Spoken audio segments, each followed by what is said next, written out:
Over the last few weeks, we've seen something that we really haven't seen for quite some time in the Pokemon investing and collecting space, and that is falling modern prices. It is very, very rare to see. Lately, everything has been blowing up like crazy. As soon as the set comes out, it's double, triple MSRP. The hits are worth heaps. They keep on climbing. But lately, you know what? Things have started to cool off a little bit. But there is one set, two to be exact, that are bucking that trend. So here's what I mean. Take a look at this. This is pretty much every modern set from Scarlet and Violet onwards.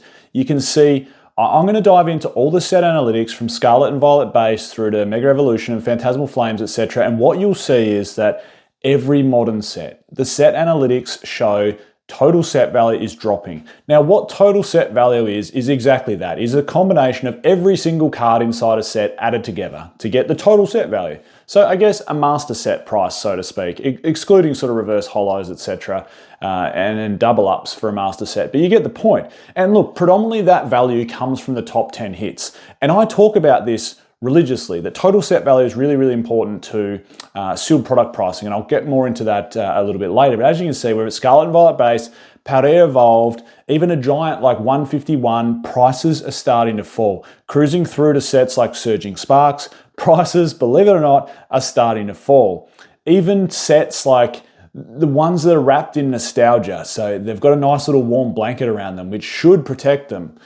Destined Rivals has dropped. That's one that I mean there. And even going through to Mega Evolution era, you can see Mega Evolution base set has dropped. Set analytics, total set value is down.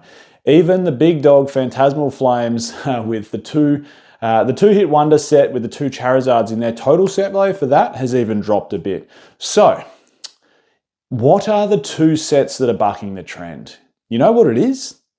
It's Black Bolt and it's White Flare.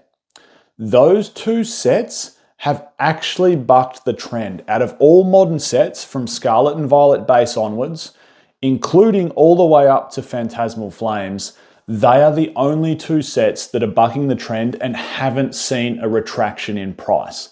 Why? Why have those two sets bucked the trend? What are they doing differently? Are they good investments? Let's answer all those things. Hey, I did want to give a shout out to today's video sponsor before we do that, which is of course the Collector app. If you don't have it, there'll be a link in the description to download it. It is a one-stop shop for all your investing and collecting needs. You can follow my journey down in the content creators section. You can put in everything. You can put in your whole portfolio. It tracks your total value. It tracks every product you have in there.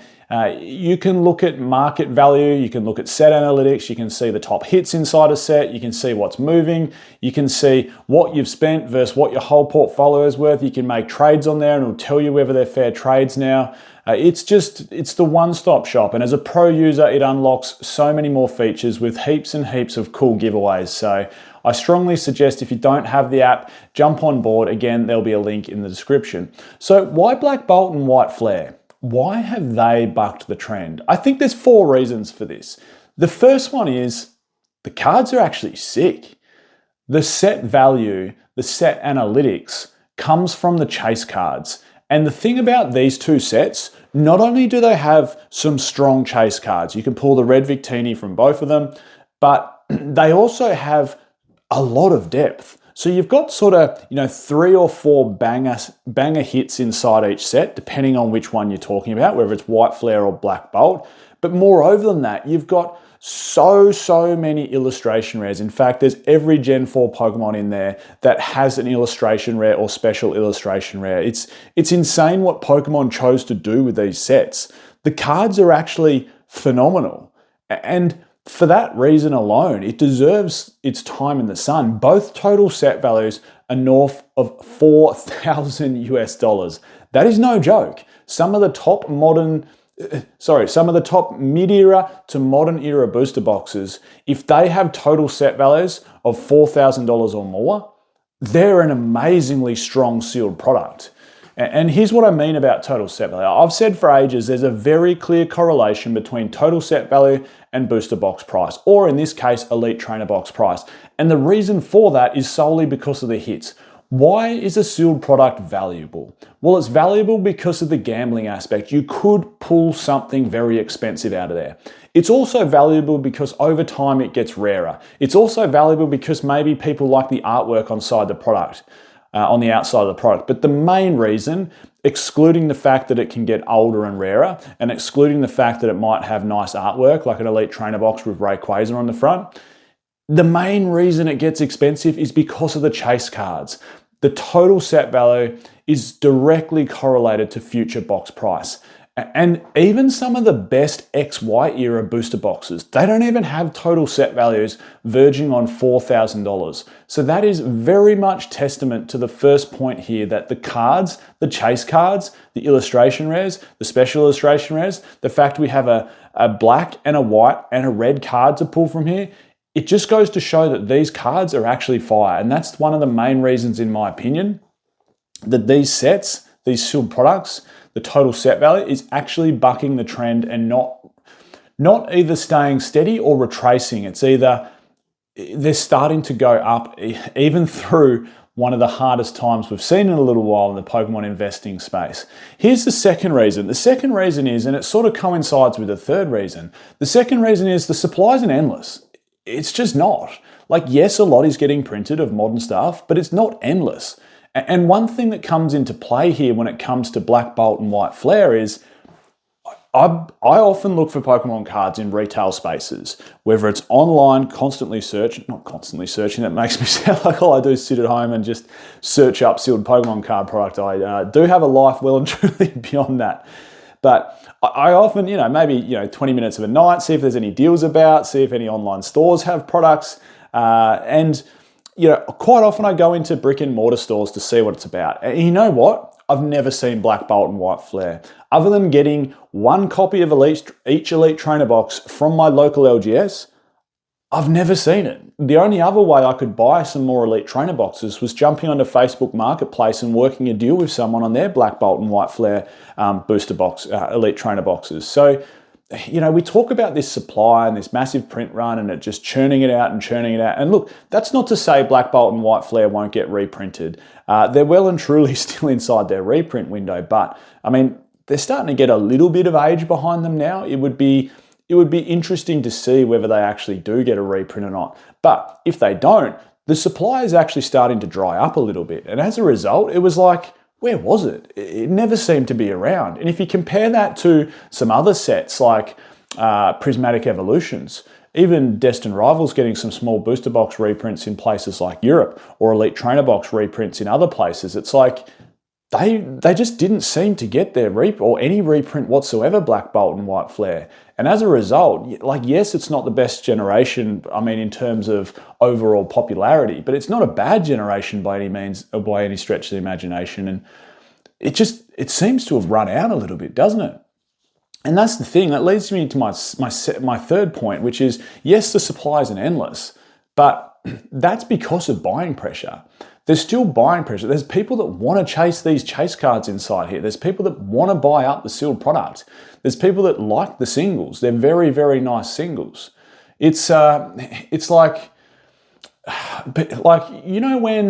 when a set comes out, a modern set, this is what happens. So in the past, people used to wait. And here was the play almost for 4 years when it came to Pokemon investing. A set would come out. The cheapest you're probably ever going to get it was when it just came out. Talking Fusion Strikers, just an example, or even Evolving Skies. When they first came out, that was the cheapest you were going to get them. This was the play. You could get it super cheap then, but you generally had to wait 2 or so years before those products moved off the primary market, that is brick and mortar stores, online stores, Pokemon Center, before all the product was in the hands of the secondary market. That move from primary market to secondary market typically took 2 years. So what was happening is people would wait. Like, that was sort of a play. Like, I didn't buy many Fusion Strike booster boxes when they first came out. In fact, I got one, and yes, it was super, super cheap. But it went up maybe $30 in 2 years, and that's Australian dollars. So what, $20 US in 3 years? 2 years. It just wasn't worth it. It wasn't until I noticed that brick and mortar stores, Pokemon Center started selling out, and you could see there was going to be a very rapid upward trajectory of that product, that was the time to buy. Same thing with Evolving Skies. Yes, it got a small reprint, and people bought more of it, and it was still relatively cheap. Evolving Skies was accelerated because it was such a good set. In the space of 3 to 6 months, same thing. Prices started to accelerate because it moved from primary market to secondary market. Lost Origin is another great example. Same thing. It took sort of 12 months, 18 months to move from primary market to secondary market. A lot of people were chasing that Giratina, and as a result, people waited. That was the play. You waited until Lost Origin was almost out of rotation, or was just moving from primary market to secondary market. You jump on and buy another 3 or 4 booster boxes. That was the play to maximize your gains as quickly as possible. Now people don't wait. There's so much buying pressure. People feel if they don't get it straight away, that they're going to miss out on all the gains. And generally speaking, it's somewhat true, or it's mostly true, that if you don't get something straight out of the gate, you've missed it. And I think that's where all the pressure, and I know I'm sidestepping here a little bit, I think that's where all the pressure around 30th anniversary came from. Who knows how much that set's going to be printed? It's going to be an absolute, just money ball for Pokemon. Why wouldn't you reprint it? I'm sure every time they reprint it, it's going to get bought into the ground. So why wouldn't you? But everyone felt this initial pressure to not wait. Got to get the hands on it, got to get the hands on it, got to get the hands on it, because they're scared that if they don't, as soon as product drops, it's moving straight to the secondary market. Prices are inflated 2 to 3 times because people just buy up all the stock. They just want it. And look, that's sort of what happened with Black Bolt White Flare. Even though it wasn't, when it first came out, as hyped as something like Prismatic, as hyped as something like Destined Rivals, as hyped as something like Ascended Heroes, or of course as hyped as something as 30th Anniversary about to hit the stores, people realized it was a good set. So there's still buying pressure to buy them up.